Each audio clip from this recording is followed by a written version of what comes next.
So this is the way I'm going to build this sail, and I'm cutting a piece of timber out of balsa wood. I used the same method on the Nautilus and it was a complete hit. Very easy, very strong sail. So I cut that out. That's roughly within that rectangular square is the shape of the sail. I put a line around the inside to the center that I can work to, and now it's just the fun of making it the right shape. And as you can see, this is sped up and it doesn't take too long. You get the half round on the bow section, and the tail section is that nice trailing edge. It's just like making an aerofoil section, obviously, because that's what it is. Play with that until we're happy that it's the right shape. And it's really fun because it's so easy to do, and you can get this absolutely spot on. Once again, great idea to have a machine like this.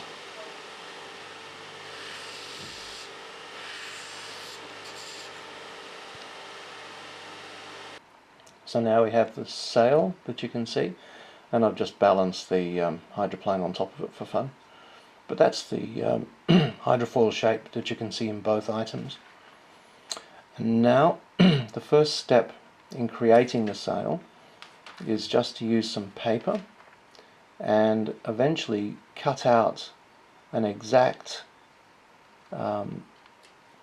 piece that will cover the external shape of that wooden sail. And you can do that by just pressing the paper against the edges using a pencil and just working away until you get it right. I really do want to get this piece of paper as close to exact as possible so that it can now become a pattern. So I'm now copying the pattern onto some aluminium flashing, favorite material of mine, and I'm going to cut 2 pieces out of flashing. You've seen me do this many times. Use a rolling pin, flatten it out. It's just great. It's very, very nice material to use with modeling. That's a nice covering piece of flashing for my timber core. I've now created a second one, as you can see. And the plan now is that the mating surfaces between these 2 pieces of flashing are going to be scored so that when I glue them together, the result's going to be really good. So here's piece number 1 now, and the outside of this is scored. Just making sure that this is a really nice fit, pulling it on and then using some masking tape in this case, just to hold it on.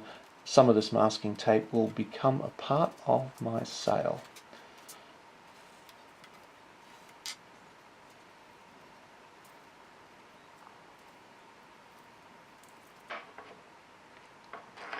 Now I'm going to check this for a nice external cover. Naturally enough, this one is a little bit bigger than the first.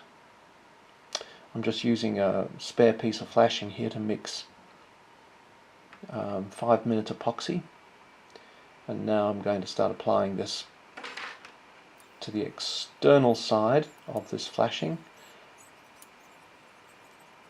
Got 5 minutes to do this, and this is a pretty messy process, so we need a good wipe, because otherwise I'm going to get epoxy fingerprints on the outside of this.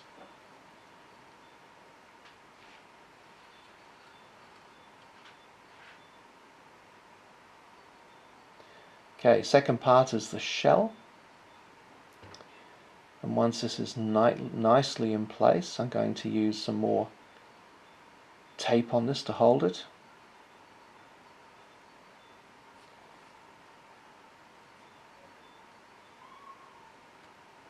And these 2 pieces of flashing stuck together is forms an amazingly strong shell. And I will, at some point, remove the balsa center because I won't need it anymore. That's it, finished. Just pull the balsa center out of it and just stick this on just for a bit of a look. It's nice to see how something comes together.